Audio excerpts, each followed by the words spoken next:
যখন জয়পতাকা মহারাজের স্ট্রোক হয়েছিল, সকালবেলা স্ট্রোকটা হয়, সন্ধ্যাবেলা ওই হাসপাতালের ডাক্তার এবং হাসপাতালের মালিক অশোক হিন্দুজা এরা সকলে এসেছিল এই সংবাদ দিতে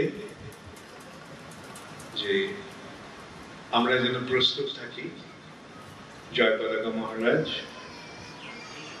উনি দেহত্যাগ করবেন যে কোনো সময়। পুরুষোত্তম মহারাজ ছিলেন, আমিও ছিলাম। পুরুষোত্তম মহারাজের আমাদের দুজনের মনোভাব, এগুলো কিছু হবে না, তাই না মহারাজ?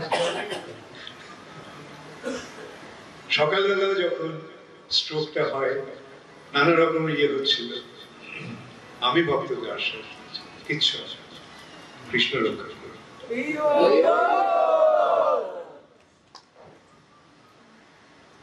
এবং আমরা দেখছি কৃষ্ণ কিভাবে মহারাজকে রক্ষা করেছে। আর সবচেয়ে বড় ইয়ে হলো যে দুটো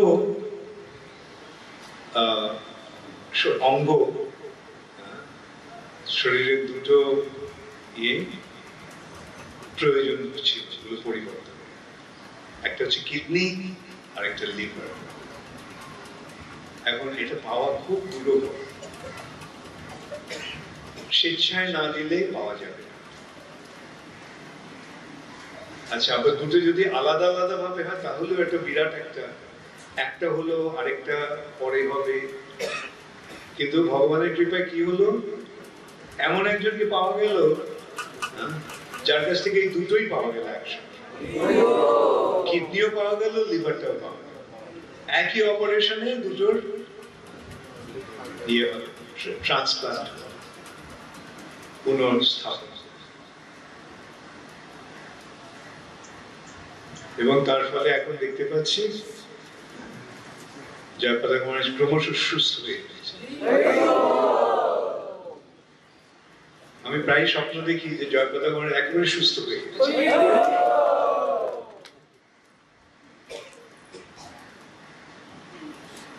লাস্ট স্বপ্ন যেটা আমি দেখেছিলাম তাতে আমি দেখছি জয়পতাকা মহারাজ, ওনাকে দেখতে প্রায় 30 বছর আগেই উনি যেরকম শরীর ছিল, সম্প্রতি মহারাজের শরীর একটু স্থূল হয়ে গিয়েছিল। মহারাজ আগে খুব রোগা ছিল, তো জয়পতাকা ওরকম ভাবে আমি দেখেছি। আমি দেখে স্বপ্নের মধ্যে চিন্তা করতে শুরু করি, আমি বলেছি সব ঠিক, আপনি সব ঠিক হয়ে যাবেন, সুস্থ হয়ে যাবেন।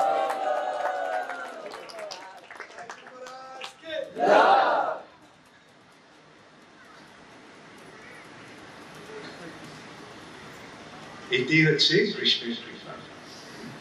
ভক্তের মাধ্যমে ভগবান ভক্তের মহিমা স্থাপন করেন এবং তার ভক্তের প্রতি যে তার যে কৃপা সেটা প্রদর্শন করেন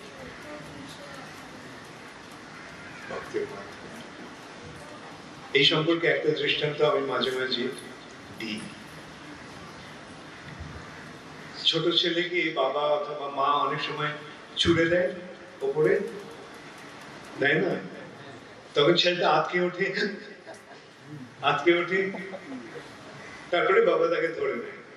যখন ধরে নেয় তখন বাবাও হাসে, ছেলেটাও হাসে। হ্যাঁ, ঠিক তেমনই ভগবান মাঝে মাঝে একটু উপরে ছুড়ে দেয়, তারপরে ছুড়ে দিয়ে যখন ধরেন তখন ভক্তও হাসে, ভগবানও হাসে, সকলে হাসে। কেবল শত্রুরা, তাদের মন খারাপ হয়, কেন ধরলো, ছেলে ছেলে ভালো।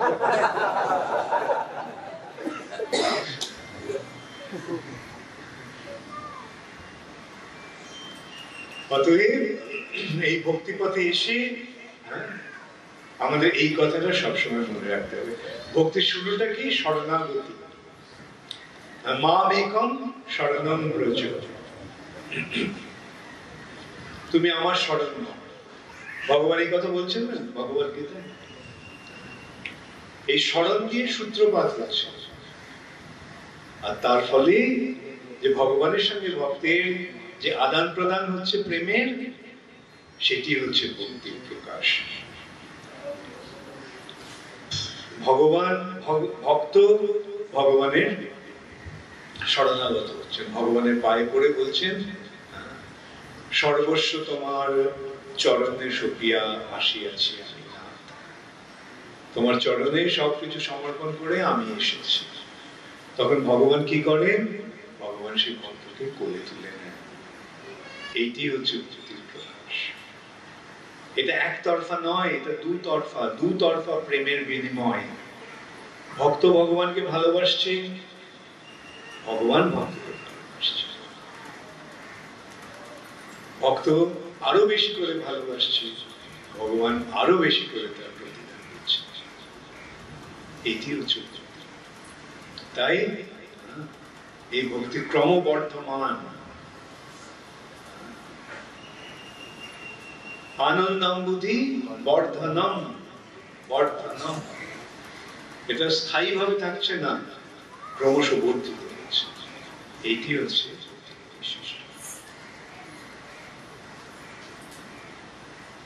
তাহলে কি করতে হবে? কিভাবে মনটা দিয়ে কি করতে হবে? মন দিয়ে সারাক্ষণ ভগবানের কথা, ভগবানের কথা কিভাবে ভাববো? বসে বসে ভাবা যায়, কিন্তু বসে বসে ভাবলে ততটা লাভ হয় না যতটা কোনো কিছু পড়ে ভাবলে, তাই না? বসে বসে ভাবার চেষ্টা করলে কি হবে? মনটা অন্যদিকে চলে যাবে। কিন্তু যখন ভগবানের জন্য আমরা কিছু করি, তখন মনটা কোথায় থাকবে? হয়তো সরাসরি ভাবে ভগবানের কাছে থাকবে না, কিন্তু পরোক্ষ ভাবে ওটা ভগবানের কাছে থাকবে। রান্না করা হচ্ছে বা ফুলের মালা গাঁথা হচ্ছে, মনটা কোথায় আছে? জয় শ্রী শ্রী বৃষভানুনন্দিনী মুরারি কি জয়, জয় শ্রী শ্রীমান মহাপ্রভু, শ্রীল প্রভুপাদ। তোমরা কে কি মালা গাঁথো?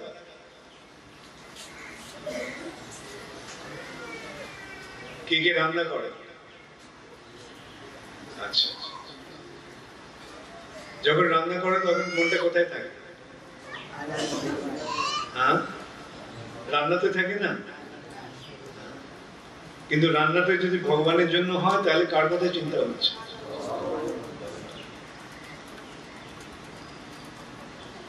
যখন মালা গাচ্ছ, ওই মালাতে রয়েছে ফুলটা, কোন ফুলটা দেব, তাই না? তখন তো সরাসরি ভাবে ভগবানের কথা ভাবা হচ্ছে না, কিন্তু এইটাই সেবার মাধ্যমে যে ভগবানের কথা পরোক্ষ ভাবে ভাবা, সেটাই হচ্ছে। অতএব সেবার মাধ্যমে ভগবানের চিন্তায় মন। যৎ করোসি যদস্নাসি যৎ জুহোসি দদাসি যৎ যৎ তপস্যসি কৌন্তেয় তৎ কুরুষ্ব মদর্পণম। হরে কৃষ্ণ, গৌর প্রেমানন্দে, শ্রীল প্রভুপাদ কি জয়। হরে কৃষ্ণ। কারো কোনো প্রশ্ন আছে? বলো।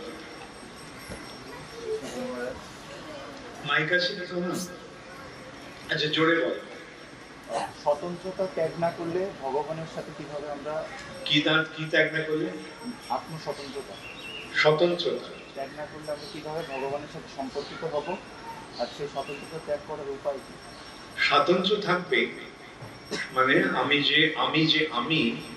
সেই ভাবনাটা থাকবে, কিন্তু কিভাবে থাকবে? আমি কৃষ্ণ, আমি নিত্য কৃষ্ণ দাস, আমি কৃষ্ণের দাস। আমিটা যাবে না। যারা মায়াবাদী তারা বলে আমি আর থাকবো না, কিন্তু আমার এখানে কিরকম? আমি তোমার হয়ে গেল। বুঝতে পারলি? এইটি হচ্ছে ভক্তের।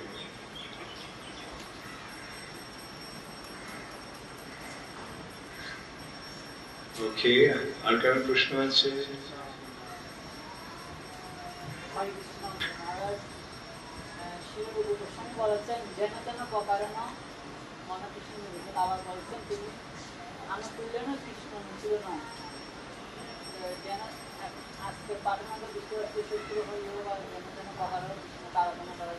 হ্যাঁ, যেন যেন প্রোগ্রাম করলে হবে কি ওই সাজুজ্য মুক্তি লাভ, বৈকুণ্ঠ মুক্তি লাভ হবে না, বৃন্দাবন মুক্তি লাভ। বুঝতে পারলি যে কারাগার থেকে বেরিয়ে হাসপাতালে রাখা রোগটা সারেনি, তাহলে হাসপাতালে থাকাটা আর রাজার প্রাসাদে থাকাটা এক ব্যাপার হলো? ওই যে সাজুজ্য মুক্তিটা হাসপাতালে থাকে, হ্যাঁ, আর সারূপ্য, সামীপ্য, সালোক্য, শাস্তি এগুলো বৈকুণ্ঠে গিয়ে ভগবানের সঙ্গে থাকে। কোনটা চাই, হাসপাতাল না বৈকুণ্ঠ? হরে কৃষ্ণ। এই ওষুধদের তো রোগ আছে, তো তাই জন্য ওদেরকে বৈকুণ্ঠে নেওয়া হয় না, কেন ওখানেই তো রোগ ছড়াবে। তার থেকে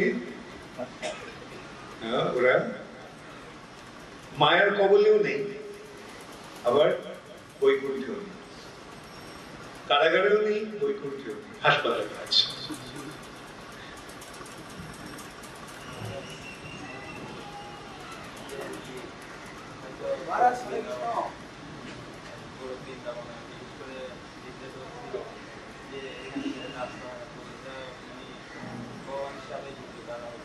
কি আছে? ভগবানের সেবায়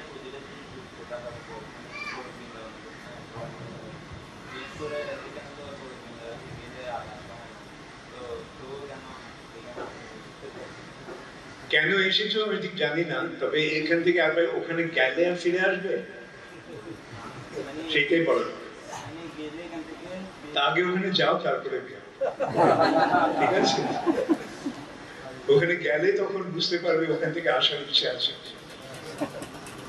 হ্যাঁ, তুমি বলো। আপনি বলছেন যারা অবস্থ, যারা ভগবত বিদ্বেষী, তারা ভগবত লোকে ফিরে যেতে পারবে না, তারা ব্রহ্মসাদের যোগ করতে পারবে। কিন্তু জয় বিজয়ী তো হিরণ্যাক্ষ, হিরণ্যকশিপু হয়েছে, এরপরে শিশুপাল, দন্তমন্ত্রী হয়েছে, তাহলে তারা কিভাবে আবার জয় বিজয় হয়ে বৈকুণ্ঠের দ্বার পার হয়ে যাবে না? এরা আবার না, ওদের বৈকুণ্ঠ থেকে প্রমোশন হয়ে গেছে, ওরা নবদ্বীপে চলে গেছে, জগাই মাথায়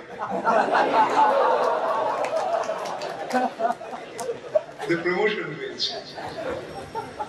ভালো করে ভগবানের সেবা করার ফলে ভগবান বলেছেন ঠিক আছে, খুব ভালো সেবা করেছো, আগে বৈকুণ্ঠের বাইরে ছিল দ্বারপাল হয়ে, এখন চলে এসো গোলক বৃন্দাবন।